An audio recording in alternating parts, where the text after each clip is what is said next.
Ben Jackson with you through until 6. Now, you may well remember the story of the steamship TILAWA, which was sunk by the Japanese Imperial Navy in 1942. We've been covering this for the last few months, actually, since last year. Well, Cash Kumar, who's from Leicester's granddad, was on that ship and was never found, leaving Cash's dad, who was only 8 years old at the time, without a father. Well, since then, Cash and his son Emile have been researching what happened to this ship and find those who did survive. Emile joins us now from Canada, which is where he lives, originally from Leicester, and has some good news. Emile, hi. Good morning, Ben. How are you doing? It's 9:30, just gone past 9:30 here in the morning in Toronto.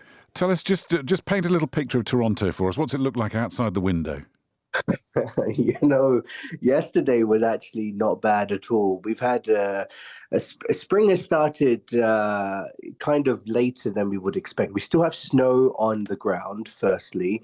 The April showers have actually commenced, but they're saying we could be in for another snowstorm.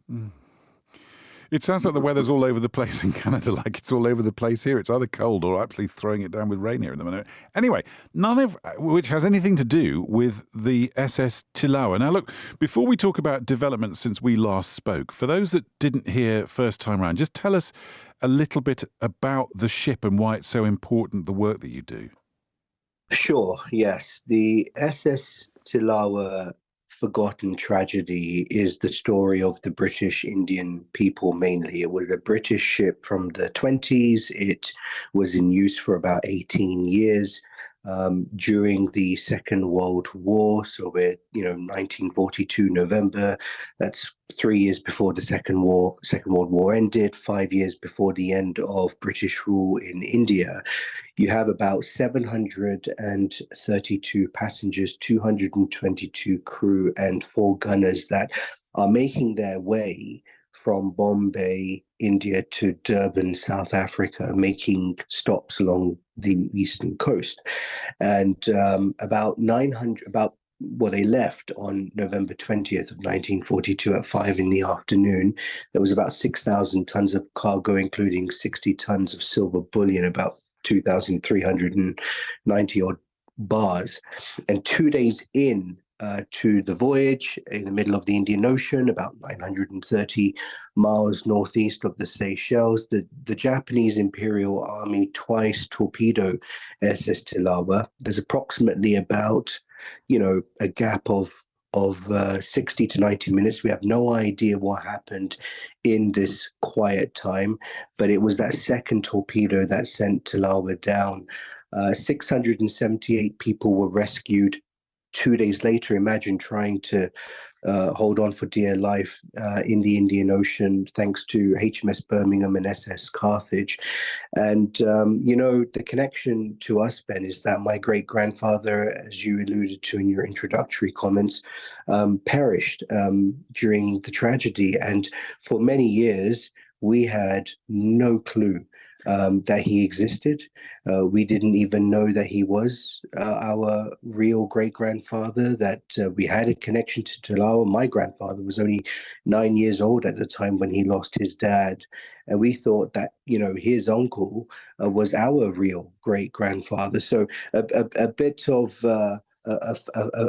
don't want to confuse your audience with the family tree, as it were. But Dad and I only found out about this back in 2007 or so, and since then it's been quite a journey to try and connect with other TILAWA family members, raise awareness, try and help bring some closure to hundreds of families around the world who either lost loved ones or actually have relatives that survived and they never knew what happened.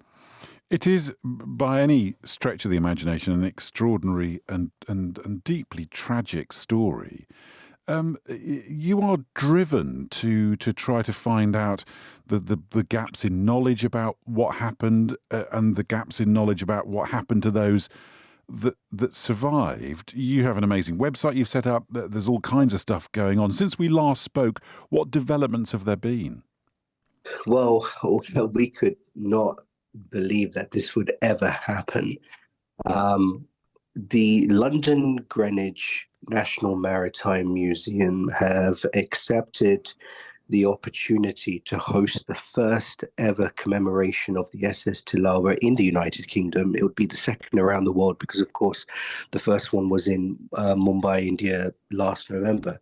But this would be the first commemoration in the UK on the 81st anniversary at the museum this year, Thursday, November 23rd in the evening. We had reached out to the museum previously, probably it would have been about a year ago, to see what could be done at that point. But as things have developed and they've also seen the seriousness of the subject, how it's a way of preserving British Indian maritime history. The Indian people have been part of British society for decades and have contributed to British well-being for hundreds of years. And when they saw the letter from Prime Minister Rishi Sunak's office also expressing support, and then, of course, what was done by the British Deputy High Commissioner and the High Commission in Mumbai for the previous commemoration, there was now motivation and encouragement to do something here in the UK. So we're very excited with, and efforts are already underway with putting this commemoration together. And what do you envisage the commemoration being like? I mean, it's an incredible venue apart from anything else, but what would you envisage it being?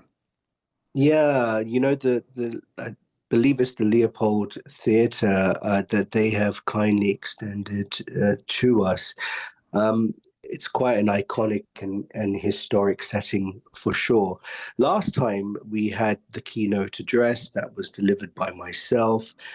We had, obviously the local museum give their comments on what they've done to help us preserve the memory of this story. We had interviews with those who could attend in person. We had pre-recorded videos.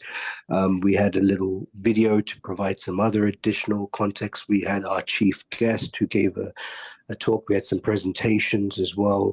So we would hope to follow a similar format to last year. But this is really the opportunity for so many families in the UK to send their representatives to this commemoration. And unfortunately, I think our numbers are restricted to about 125 or so.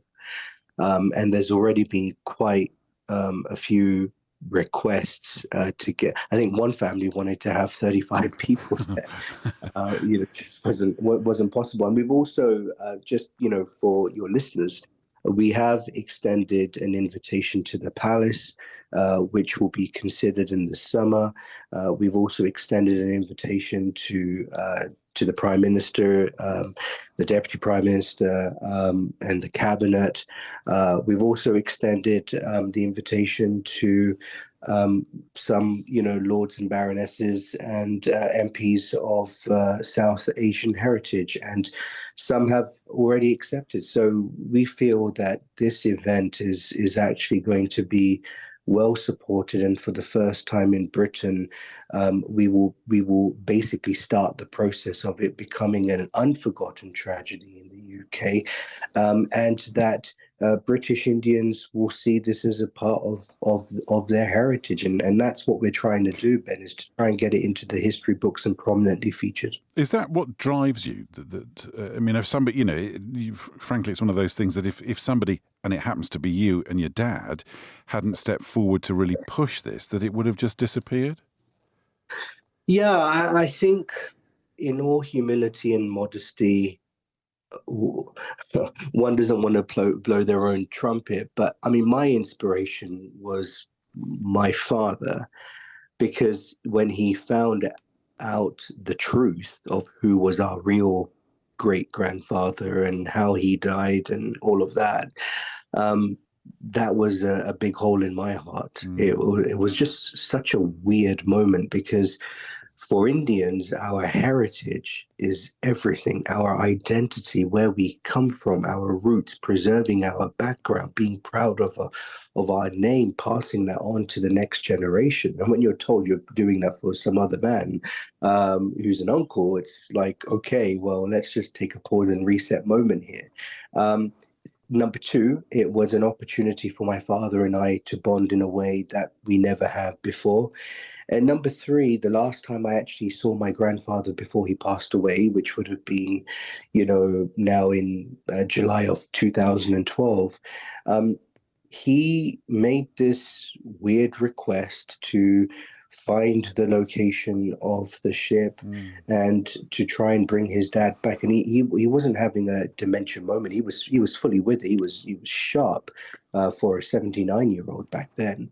But when the ship was discovered by Mr. Ross Hyatt, I think it was in 2017, it was this burst of energy, this resurrection, this need to actually, okay, we have a new basis now to keep going with this. I think the work you're doing is extraordinary, and the fact that you've created such a momentum to this is amazing. Will you stay in touch and let's chat before? I mean, November seems a long way away, but it'll be here before we know it. But can we chat before then? Yeah, that would be nice. Thank you so much for being generous with your time, and greetings from Toronto and from my father in Leicester to all of your listeners. Emile, have a super day. It's been good to talk to you. Chat really soon. Cheers. Thank you. And in fact, if you go on line and you just put in SS TILAWA, you will find there's the website that Emile